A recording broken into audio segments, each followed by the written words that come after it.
Di mata Yingyi, sebuah lubang transparan besar muncul di dadanya, dan hati kaisar di tubuhnya. Setelah itu dengan cepat menghilang dari tubuhnya. Perasaan tidak berdaya langsung memenuhi tubuhnya. Kenapa, bagaimana, apakah ini, mungkin? Ekspresi Yingyi tumpul, tubuhnya kaku, seluruh tubuhnya terkurung dalam kehampaan, tidak bisa bergerak, tenggorokannya bergulung, dan dia tidak dapat berbicara sama sekali. Dia telah berada di kota Nanyuan selama bertahun-tahun dan tidak pernah gagal. Ini adalah pertama kalinya dia gagal. Dan itu sangat tidak bisa dijelaskan sehingga dia masih belum menyadari bagaimana dia kehilangan hati kaisar, dan bagaimana pihak lain dapat langsung menemukan tubuh aslinya di antara puluhan ribu klon bayangannya. Ledakan. Di bawah tatapan mata Yingyi yang luar biasa, bayangan gelap yang tak terhitung jumlahnya di seluruh aula tiba-tiba runtuh pada saat ini, menghilang menjadi asap, dan kembali ke kehampaan untuk menghilang. Aturan bayangan memang agak menarik. Ini seharusnya menjadi semacam metode rahasia unik yang memungkinkanmu bertransformasi menjadi jutaan, dan setiap sosok mempertahankan aura tubuh aslinya. Metode ini digunakan dalam pertempuran, dan memang efektif, pada level yang sama. Ini agak rumit. Qin Chen bermain dengan hati kaisar, yang berisi asal mula aturan jalan bayangan, dengan senyum tipis di bibirnya, memandang Yingyi seolah-olah sedang melihat sebuah semut. Apa, tingkat kultivasi seperti apa yang kamu miliki?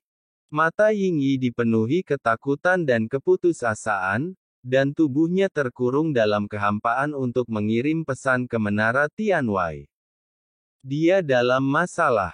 Karena alasan ini, hanya poster asli yang bisa menyelamatkannya. Beraninya kamu melakukan gerakan kecil di depan kaisar ini.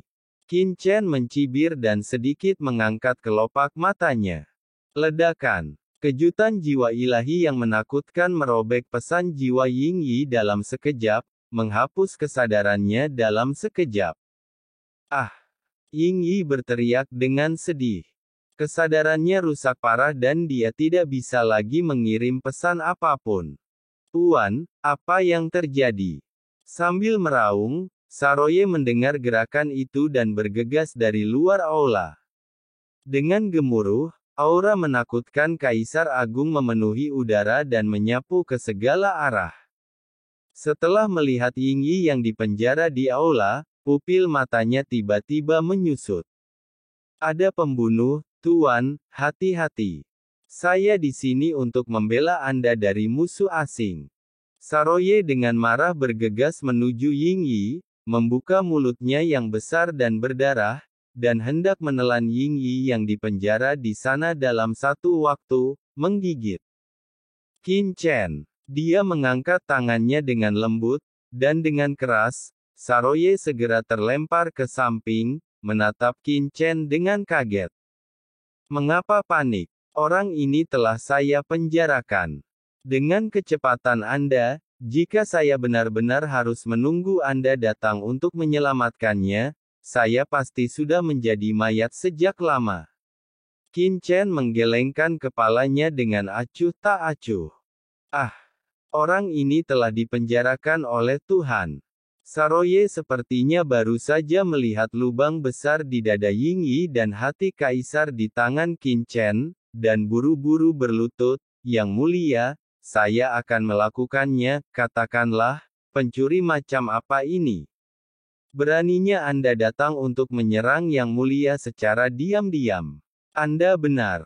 Yang Mulia, bawahan saya akan sangat waspada dan tidak akan membiarkan siapapun masuk, bahkan seekor nyamuk pun.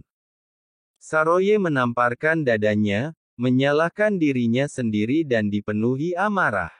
Bayangan 1.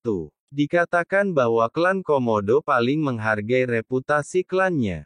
Mengapa Komodo di depan saya ini begitu celaka dan benar-benar penjilat? Namun memikirkan situasinya saat ini, Yingyi kembali merasa sedih. Qin Chen dengan lembut mengangkat tangannya, Ying Yi merasakan kekuatan yang tak tertahankan langsung menyelimuti dirinya, dan saat berikutnya, sosoknya muncul di depan Qin Chen. Katakan padaku, dari mana asalmu dan mengapa kamu datang untuk membunuhku? Qin Chen bertanya dengan ringan sambil memainkan hati kaisar di tangannya.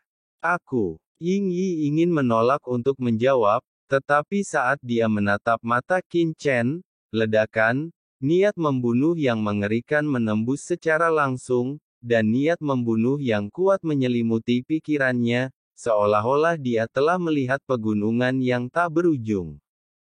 Mayat dan lautan darah. Jantungnya bergetar, dan aura pembunuh yang mengerikan membuat kakinya melemah, dan dia langsung berlutut. Tidak dapat mengendalikan keinginannya sama sekali, dia berseru, itu adalah pemilik gedung. Bawahannya adalah Ying Yi, pembunuh teratas dari gedung itu. Menara Tianwai. Saya menerima telepon dari pemilik gedung. Pesan, datang dan tanyakan tentang kekuatan senior. Di bawah tatapan Qin Chen, Ying Yi tidak bisa mengendalikan pikirannya sama sekali. Menara Tianwai. Saroye sedikit mengernyit dan berkata. Qin Chen memandangnya, pernahkah Anda mendengarnya? Tuan, jika bawahan saya menebak dengan benar, Menara Tianwai ini seharusnya menjadi cabang dari organisasi pembunuh di bawah kekuatan tertinggi Laut Semesta, Tianwai Tian. Tianwai Tian adalah paling kuat di Laut Semesta. Salah satu organisasi pembunuh, kekuatannya menyebar ke seluruh alam semesta, dan tidak setingkat dengan masyarakat tengkorak dan tulang di kota Nanyuan. Saroye tampak serius. Organisasi pembunuh teratas. Qin Chen tersenyum dan memandang Di Yi, itu saja. Kamu penjahat, tolong jangan meremehkan hari ini. Lihatlah ke bawah pada dunia luar ini. Saroye tampak serius, orang ini seharusnya hanyalah seorang pembunuh yang dikembangkan oleh Tianwai Lu, sebuah organisasi di bawah Tianwai Tian, di kota Nanyuan, jadi tidak seperti itu. Tak satu pun dari pembunuh inti sebenarnya dari markas besar Tianwai Tian yang boleh diremehkan. Oh, jadi bagaimana Tianwai Tian ini dibandingkan dengan klan Komodo Anda? Qin Chen bertanya sambil tersenyum. Sulit untuk mengatakannya. Saroye berpikir sejenak dan berkata, klan Komodo saya tidak akan menghadapi Tianwai Tian ini begitu saja, dan Tianwai Tian tidak akan berani membunuh klan Komodo saya sesuka hati. Kedua belah pihak seharusnya sedikit takut. Jika tidak ada konflik hidup dan mati antara kekuatan tertinggi di Laut Semesta, tidak ada yang tahu siapa yang memiliki kartu apa dan metode apa yang mereka miliki, dan secara umum tidak akan ada pertempuran antara klan dan kekuatan. Bagaimanapun, pertempuran tingkat ini, jika Anda tidak berhati-hati, kemungkinan besar operasi ratusan juta tahun akan hancur, dan kekuatan besar akan musnah sepenuhnya. Tanpa kepentingan yang cukup, hanya sedikit kebencian, para pemimpin puncak kedua belah pihak akan sangat terkendali dan tidak akan melancarkan teror yang sebenarnya. Ini juga merupakan praktik Laut Kosmik, klan Komodo dan Tianwai Tian, bahkan pertempuran antara dunia bawah dan Laut Kosmik tidak berakhir dengan kehancuran klan tersebut, setiap kesempatan. Jika ada manfaat yang cukup, siapa yang akan mempertaruhkan nyawanya untuk berperang bersama Anda? Misalnya, antar negara, mungkin akan terjadi pertempuran sampai mati, dan tentara akan menderita banyak korban, tetapi para pemimpin senior bahkan akan bertemu di beberapa tempat pertemuan besar dan pertengkaran satu sama lain. Arrow, bahkan bersulang dan berjabat tangan untuk berdamai di akhir pembicaraan. Di mata atasan, orang-orang di bawah tidak lebih dari sampah dan barang habis pakai. Qin Chen mengangguk, dengan klan Komodo Anda, hampir Saya yakin itu. Saat Qin Chen berkomunikasi dengan Kaisar Kuno Senior, Kaisar Kuno Senior tidak merasa kagum dengan klan Komodo. Bisa dibayangkan dengan kekuatan Kaisar Kuno Senior saat ini, Tian Waitian tidak boleh menganggapnya terlalu serius. Saroye. Setelah itu mendengar kata-kata Qin Chen, Saroye tidak bisa menahan diri. Apa artinya merasa lega tentang klan Komodo? Tuhan sama sekali tidak mempercayai klan Komodo menginspirasi. Kalau sang master tidak berpura-pura, berarti asal-muasal sang master pasti lebih tinggi dari klan Komodonya. Qin Chen menyipitkan matanya dan memainkan kristal kaisar di tangannya. Katakan padaku, berapa banyak uang yang dimiliki Tian Wailu? Apa? Saroye sedikit terkejut, menatap ke arah Emperor Crystal, dan menunjukkan sedikit rasa tidak percaya di dalam hatinya. Tuan, apakah Anda berencana menggunakan Emperor Crystal Yingyi untuk memeras bangunan luar hari itu? Ketika Ying mendengar ini, dia merasa marah dan bahagia pada saat yang sama. Yang membuatnya marah adalah jika Qin Chen benar-benar melakukan ini, wajah bangunan luar akan hilang hari itu, dan dia akan kehilangan seluruh wajahnya di kota Nanyuan, dan dia mungkin tidak memiliki pijakan di masa depan. Untungnya, dia juga mendengar tentang gerbang kota selatan. Jika Qin Chen benar-benar menggunakan kristal kekaisarannya untuk memeras tuan tanah, budidayanya akan terselamatkan apapun yang terjadi.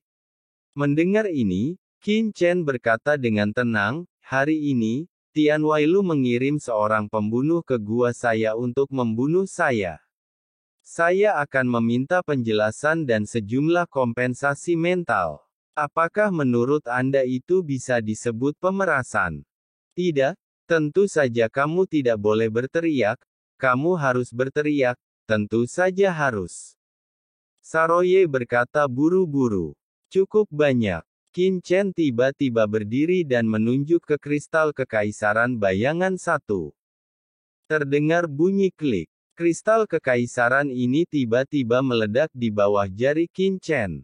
Dengan suara mendengung, gelombang bayangan menakutkan muncul.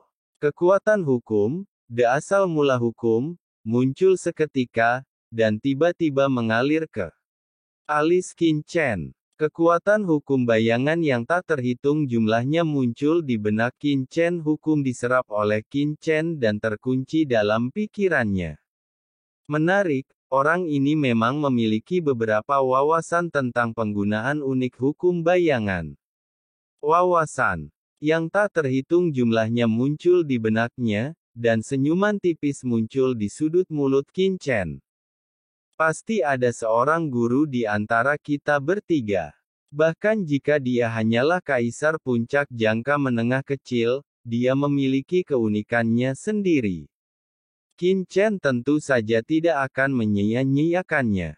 Melihat kristal kekaisarannya hancur, Ying Yi menunjukkan ekspresi tidak percaya dan menjerit histeris. Dengan keras, aura di tubuhnya turun dengan cepat, dari puncak jangka menengah, ke jangka menengah, dan kemudian ke jangka menengah. Dia tidak berhenti sampai dia mencapai tahap awal Kaisar Agung. Dalam sekejap mata, kerja keras dan kerja kerasnya selama jutaan tahun benar-benar sia-sia, dan guncangan mentalnya lebih menyakitkan daripada itu, keputusasaan di hatinya. Melemparkan tangan kanannya, yang ini dirasakan oleh Qin Chen, dan patah hati Kaisar, yang hanya menyisakan asal-usul Kaisar, bergegas menuju Saroye dalam sekejap. Saroye memasang ekspresi bingung dan tidak menyadari apa yang terjadi, langsung dia membuka mulutnya lebar-lebar dan menelan hati Kaisar Ying Yi dalam satu gigitan. Aku menelan hati Kaisar puncak tingkat menengah. Sampai hati Kaisar Ying Yi memasuki hatinya, Saroye masih tidak percaya dan terlihat bingung.